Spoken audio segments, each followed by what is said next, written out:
Radyo Pilipinas World Service Online. Reaching you in digital format. Anytime, anywhere. From Manila, Philippines.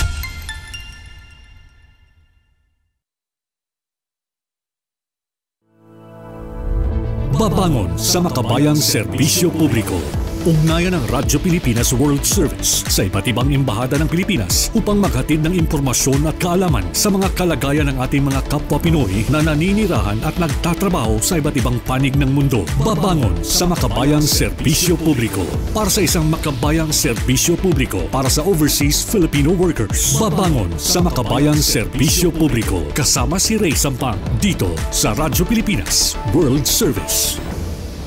Muli po isang mainit at mapagpalang pagbati ngayong araw na ito. Welcome na naman po sa isa pang edisyon ng Babangon sa Makabayang Serbisyo Publiko. Hatid po sa inyo ng inyong himpilang Radyo Pilipinas World Service ng Presidential Broadcasting Service, Bureau of Broadcast Services. Kami po ay nasa ilalim ng patnugot ng Presidential Communications Office. Ako po inyong lingkod, Ray Sampang. Kasama pa rin ang buong puwersa ng ating programa mula po sa ating technical side, sa Master Control, si Susan Aison. And of course, ating Wirecast, si Hero. And sa ating live audio streaming, kasama pa rin natin si Leo Magpayo. And of course, sa production side, kasama natin ang ating producer, si Miss Stephanie Vicente, and of course laging nasa kanyang tabi, hindi umaalis sa kanyang tabi, laging naka-assist at laging nakaalalay umaga hanggang gabi, walang iba kundi si Jerome Toledo. Ganyan po sila ka-close, sobrang close na close sila. Uy! Naglalagay lang po ng ngiti sa inyong mga labi ngayong araw na ito, kasi ngingiti tayo ngayong araw na ito sapagkat makakasama natin isa na namang bansa, nakalapit bansa po ng inyong inang bayang Pilipinas. Pero bago ko ipakilala kung sinong embahada ang ating makakasama ngayong edisyong ito ng Babangon sa Makabayang Serbisyo Publiko, paalala lamang po, kami inyong napapakinggan at napapanood sa pamamagitan ng ating Facebook broadcast. Sa inyo pong Facebook browser, type lamang Radyo Pilipinas World Service. Napapanood din po sa ating live audio streaming. Kung meron po kayong smartphone o Android phone or iPhone, i-download lamang po ninyo. Kung wala pa po kayong aming PBS Radio app, i-download lang po nyo yan. Paano? Ito, makinig po kayo mabuti. Kung may smartphone kayo o Android phone, punta kayo sa Google Play at i-type nyo dun sa browser eBox PBS Receiver. E as in elephant, V as in victory, O as in October, X as in Xerox, then PBS Receiver, Philippine Broadcasting Service Receiver. At kapag nahanap na po yan, i-tap nyo lang doon sa ating PBS Audio Receiver at i-install nyo po yan. Install nyo, i-download nyo. Pag na-download nyo na yan, lilitaw ngayon yung mga tile icon ng mga himpilan. Take note, mga himpilan ng Presidential Broadcast Service. Ito po, nandiyan pong RP1, RP2, RP3, FM1, FM2, and of course, ang Radyo Pilipinas World Service, ang ating online digital platform ng Presidential Broadcast Service, reaching you from Manila, Philippines. Ano po. Yan. And syempre, tayo rin po ay napapanood at mapapakinggan sa pamamagitan ng ating Radyo Pilipinas World Service YouTube channel. Yan. Sa inyong YouTube browser, type lamang Radyo Pilipinas World Service at doon makikita nyo na po yung mga programa ng Radyo Pilipinas World Service. Makikita at mapapakinggan nyo yung mga nakalipas at yung mga kasalukuyang mga programa natin para bang ala podcast. Yan, sa ating YouTube channel. Yan. Okay, pero kung meron po kayong mga nais iparating na mensahe, komento, ipadala nyo lamang po dyan sa comment box. Pag nakita nyo na sa ating Facebook broadcast ang ating edisyong ito ng Babangon sa Makabayang Serbisyo Publiko. So, hindi ko na po kayo paghihintayin, hindi ko na patatagalin. Tulad na sinabi ko, makakasama po natin ngayon ang Philippine Embassy sa Bangladesh. Yes, Bangladesh. Kalapit bansa lamang po ng Pilipinas. So, makakasama natin ang ating Philippine Embassy in Dhaka sa bansang Bangladesh. At makakasama po natin ang ating ambassador, Her Excellency Nina P. Kainglet, ang ating Philippine Ambassador to Bangladesh. Magandang araw po, Your Excellency Nina P. Kainglet, at thank you for joining us sa ating programang Babangon sa Makabayang Serbisyo Publiko. Good afternoon po, Mr. Ray. I think there's a bit of a tech issue lang. Parang hindi siya coming out very clear from Okay, our sige. end. Konting mag-a-adjust lamang po tayo. Your Excellency, Ambassador There. Kainglet. Yes po. Very Opo. good. Opo. Good to hear you po.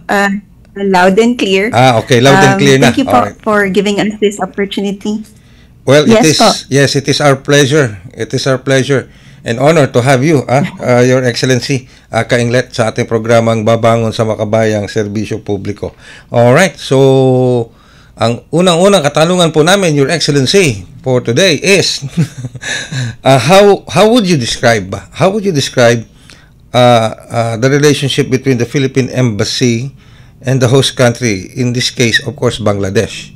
Salamat po, Mr. Ray, and I hope we are loud and clear sa end po ninyo. Opo. I really just wanted to start by saying Happy Easter po from our end. And also, we wanted to thank you for giving us this opportunity po to share kung ano po yung mga ginagawa ng ating embahada dito po sa Dhaka in Bangladesh.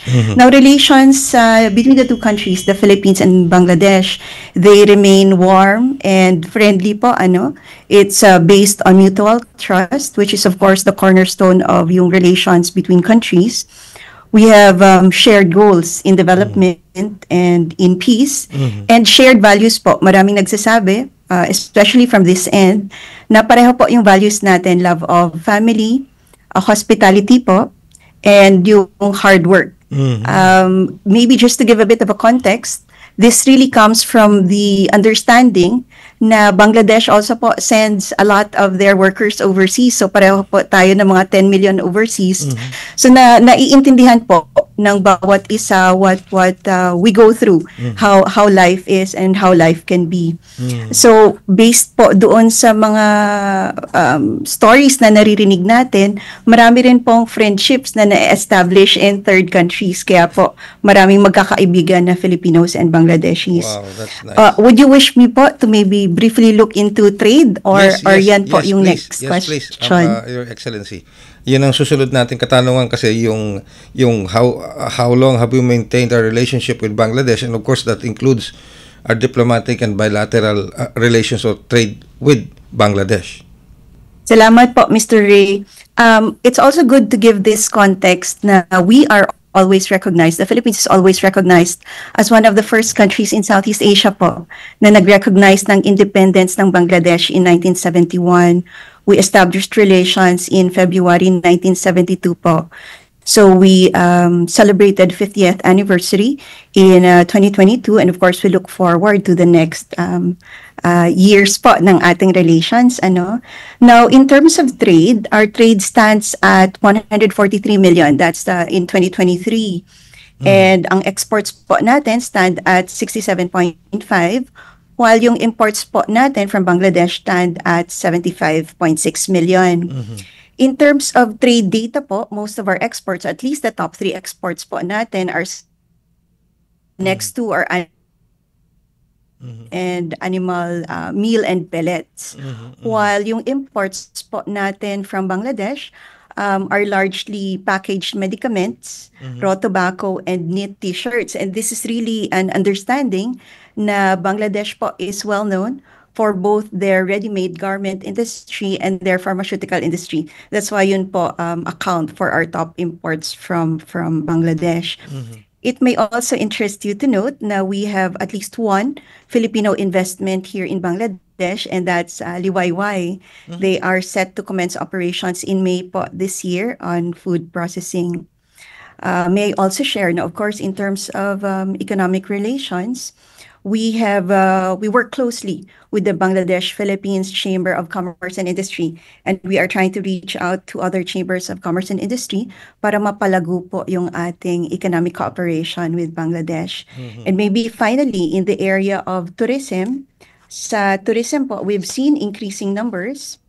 In 2024, we had an average of around 300 visas per month. But in 2025, we've seen this increasing to 945 visa applications per. No? All right.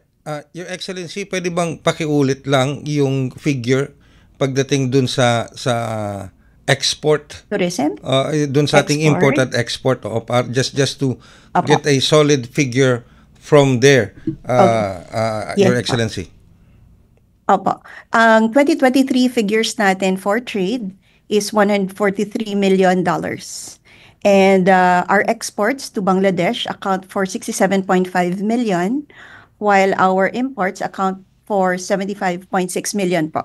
Mhm. Okay na po ba yun? Yes, Or yes, Your Excellency. Now you mentioned okay. about tourism. Yes po. Of course, the Philippines is really doing its best to promote its tourism industry here, of course, in the Philippines. Now, how about Bangladesh?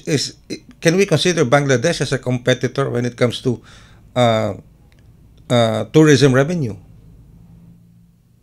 In terms of, well, if I may give it a bit of context po, no, there are not that many tourist flows from the Philippines to Bangladesh. Bangladesh at this point po is a least developed country, but it's set to graduate in 2026. Now, of course, pag nandun level, everybody goes through that level po no, ng LDC, there are bound to be some challenges, but especially as they look forward to 2026 po, maraming ini-improve dito, including tourism. So they are seeing increased flows naman po. That's one. On the other hand, when Bangladesh hosts mga regional meetings or international meetings po, that encourages inflows to Bangladesh, so nakikita po ng mga like Filipinos when we attend meetings here and other nationalities, nakikita po nila yung prospects for tourism, and by word of mouth, that encourages other tourists to come to Bangladesh po. Alright. Pero matanong ko lang po, curious lang po kami, Your Excellency. Wala bang konsulada, meron bang consulate sa under jurisdiction ng ating embassy sa buong Bangladesh? Yes, but we do have one. It's in Chattogram. Chattogram is the farthest district kasi po from Dhaka. By land, it's around 8 hours. So later, of course, sabihin ko na rin ngayon, we have around 780 po na Filipinos here in Bangladesh. Most of them are in Dhaka, but we have around 50 in Chattogram. That is why we have a consulate there. So it's both the Filipinos po nandoon, plus the economic opportunities, no? A lot of investments are going into Chattogram na rin po. Yun, so let me get, I hope I get this right, 780 Filipinos ang nasa Dhaka. And then Be very specific po, 785. 785 Filipinos Yes, are in po. Dhaka. And In Bangladesh. I'm sorry, in po. Bangladesh. Yes, Now we have another 50. If I'm correct, dito po sa Within that number po na 785, 50 po ang nasa Chattogram. Yun yung okay. ating figures. all right. So all in all, ang mga nasa 785 Filipinos Yes all po, across Bangladesh. 785. Yes. Yes Okay. po. And But at the same time, maybe just to share in, we have this ongoing mapping kasi po, no? So we encourage all Filipinos coming into Bangladesh to register po doon. So it's also our means of updating yung numbers natin. But as of now, yun po yung official figure natin. all right. Your Excellency, yung bang figure na yan na 785 includes Filipinos or Filipinas that is married or are married to Bangladesh nationals? Yes po. In terms of percentages, we're looking at around nearly 50% po of the 785 who are spouses and children. Filipino spouses and children po. And ito pong the rest ng mga Filipinos na nandiyan dyan, anong sector sila nagtatrabaho? Saang sector sila nagtatrabaho? Most of them po are really in the garment sector. Garments talaga. So they are quality supervisors, they are buyers, technical officials po, technical and supervisory roles in the garment sector po. And many of them have been here for quite a long time. Yeah, okay. May established Filipino communities na po tayo dyan, Your Excellency? You mean yung organizations Yes, po? yes, Your Excellency. Opo. We actually have 4 organizations, and there's one in Chattogram, and also here in Dhaka po. We have, I'm trying to look for the names lang po, but Opo. basically there are 4 Filipino Four. community organizations, one of which is composed of the spouses and children po. Alright. Pero based on that number, may mga problema pa bang na-encounter ang ating mga kababayang Filipinos working or living in Bangladesh? Do they encounter problems na inilalapit nila sa embahada? Of course, tama po kayo, no, with that numbers. Meron pa rin namang mga lumalapit po sa embahada, and mostly these issues revolve around yung visa, no, either inappropriate or expired visas po, which can happen. And as based po sa number po ng spouses and children, there are times when there are also misunderstandings in the family, nilalapit rin po sa embahada. Ay, ganun talaga. Ha? Parang tightly knit family, ano? Para pating mga... Yes. Oo. Alright. I mean, we always hope for the best. We do have several initiatives po addressing yung family relations, kung paano po yung cultural understanding among them. I mean, these are initiatives we do, but minsan po we really cannot help that these things happen. And of course, alam po ng community natin, as you said, it's a very tight-knit community. They help each other, and also po they bring yung concerns po nila dito sa atin sa embahada. So for that, we really do thank yung community po natin. They've been our close partners dito po in Bangladesh. Okay. Now, you mentioned kanina, balikan ko lang po, Your Excellency. You mentioned na merong isang Filipino company who is going to set up business in Bangladesh, and I guess it's Liwayway, no? Yes. So next year po sila mag-ooperate, and I think next year, no? Tapos what business are they into? They expect to start operating po in May. They produce yung Owishi products po. So it's in okay. food yes, food business food din. manufacturing po. Nasa food business din sila. Yung Yes, yung po, Owishi, yes paborito po. ko 'yan, ha. Owishi.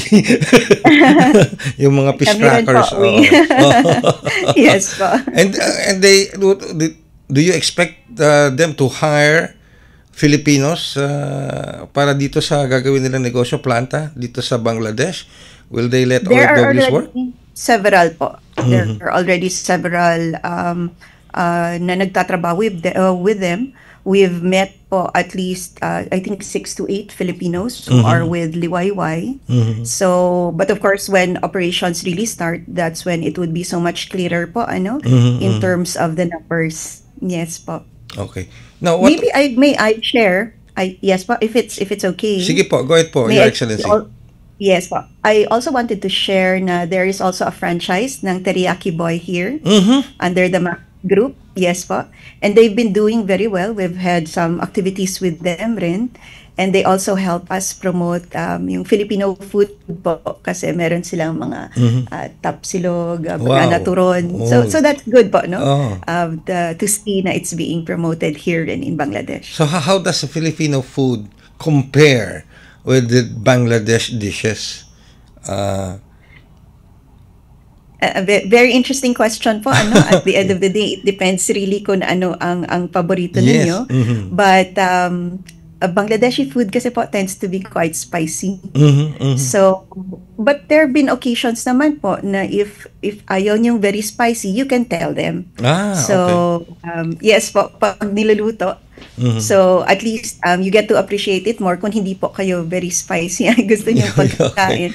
But for those na gusto spicy po, you'd really welcome Bangladeshi cuisine. Pero have we introduced them to one of our national, sabihin na nating national food na laging inihahanda, yung adobo? Are the Bangladeshi people aware of our own local dish na adobo? Yes po, if I may, only this Saturday, the Philippine Embassy with yung mga nagluluto po, participated in yung Sydney International School na anong tawag? carnival. And in fact po, yung mga Filipinos natin, there were at least 3 stalls na pagkain po lahat, including adobo. So it's a very welcome dish po. There were many Bangladeshis who tried yung ating pagkain. So I'm happy to note po, no, hindi lang adobo, but also merong arroz caldo, merong kutsinta, pares, sapin-sapin, halo-halo, which is very welcome sa kanila kasi medyo mainit po ngayon dito. So it was a good occasion to do that, to promote Philippine food, especially because food month rin po natin. So we look forward to these occasions to promote po Philippine cuisine here in Bangladesh.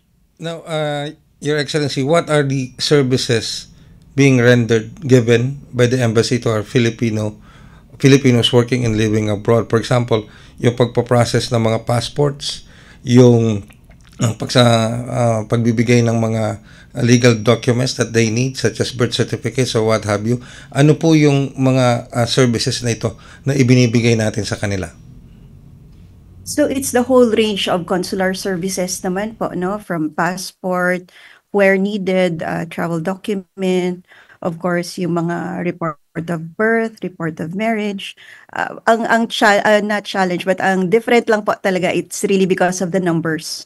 So there are countries kasi po na marami tayong Filipinos. Of course, the bulk of consular relations, consular services would focus on these.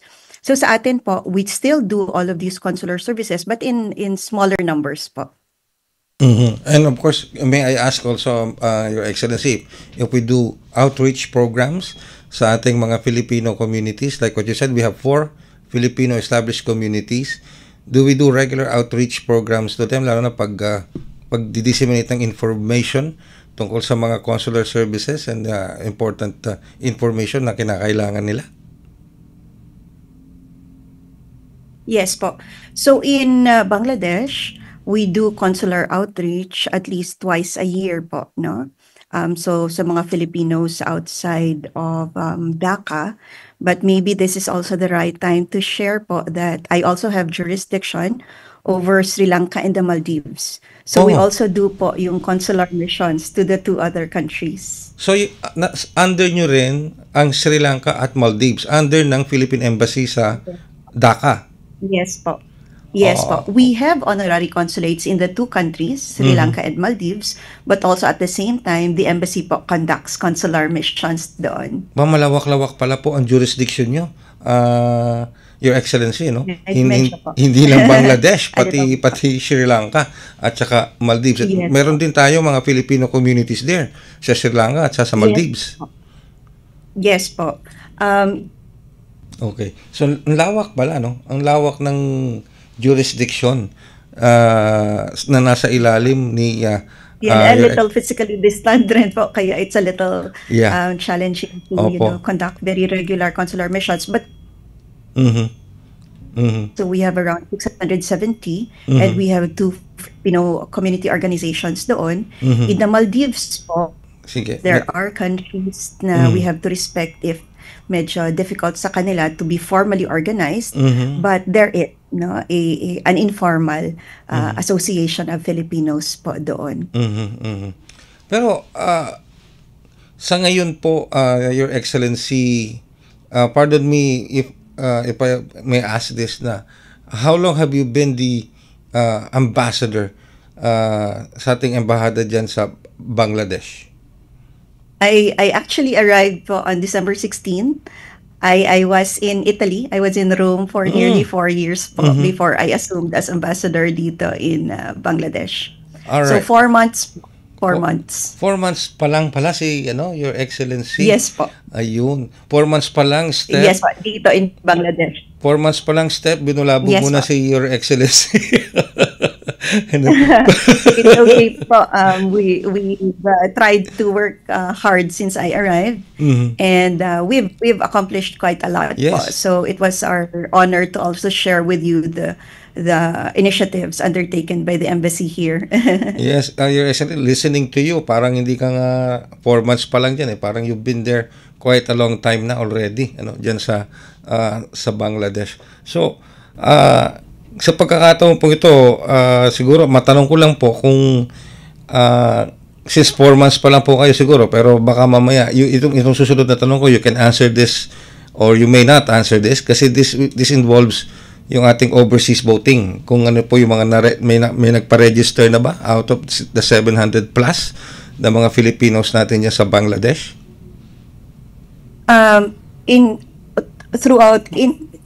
Yes, but in Bangladesh. So in Bangladesh po ang nag-register are around 140. So to date, we have around 15 na po na nag-vote. Ayun, but 50. yes po. But of course, there are also those who've registered from Sri Lanka and the Maldives po. Okay. And those are online voting or mail-in voting, yung physically present voting po sila? Internet voting po. Ayun. And we do appreciate we've had this opportunity to ask COMELEC to do an online town hall na nag-attend po ang ating mga organizations from Bangladesh, Sri Lanka, and the Maldives para rin po na kung may katanungan yung mga Pilipino po natin in the 3 countries, ma-address rin po ng COMELEC. So through the town hall and through the efforts namin dito, and then our field enrollment and field voting po in Sri Lanka and in Maldives, we hope to encourage more na makapag-participate po in exercise. Yes, napaka-importante yung pagpa-participate sa online voting. Yes po. And if I may really just quickly flag this. For example, in the Maldives po, malalayo kasi po yung we call them atolls. So very difficult rin talaga po for them if it had been physical, no? Physically moving to kung meron tayong off-site na voting or even yung postal voting po, ano? So it's a very good initiative na internet voting po kasi kung saan man sila, as long as the internet is steady, they'd be able to vote po. Yun, napakahalaga po kasi. And our Filipino overseas workers and Filipinos living and working abroad have been clamoring for years and years, for decades, na magkaroon sila ng chance, pagkakataon na makaboto rin. And this is the time, and this is the opportunity for them to do so. Lalo na, tulad nga na nabanggit nyo, ano po, Your Excellency, online, hindi na nila kailangan physically pumunta na embahada to cast their votes. Online, pwede na. So, sana nga po, they don't take for granted this privilege na ibinibigay sa kanila, yung kanilang karapatang bumoto para sa susunod na eleksyon. And with that, Your Excellency, maraming salamat po sa oras na binigay niyo. Not unless meron pa ho kayo nais na iparating na mensahe sa mga kababayan natin dito sa Pilipinas at sa ating mga kababayan sa buong mundo, partikular yan po sa ating mga kababayan sa Bangladesh. Well, really po, again, I'd wish to thank you for giving us this opportunity kasi hindi naman po very often na we are given the chance to share the hard work rin po done by our embassies, lalong-lalo na dito sa Bangladesh, people might think, and the 2 other countries, Sri Lanka and Maldives, people might think na we have small numbers, but relations with them are equally important. So no po na we are committed and dedicated in carrying out our responsibilities kasi at the end of the day, po, tayong lahat, we work for the betterment of our country, no? Development, peace, progress. So yun po, I thank you for this opportunity. Mabuhay rin po kayo. Nako, huwag kayong mag-alala, Your Excellency Ka-Inglet. We will make it a point to contact our embassy in Dhaka as regularly as possible to get updates, yung mga information ng mga nagaganap ngayon dyan sa ating Philippine Embassy sa Dhaka, sa ating mga kababayan sa Bangladesh. Especially, nabanggit nyo, may mga Filipino companies are setting up business in Dhaka, tulad ng Liwayway at saka nitong Teriyaki Boy at probably much more darating pa sa mga susunod na mga panahon. So, please let us have access to you.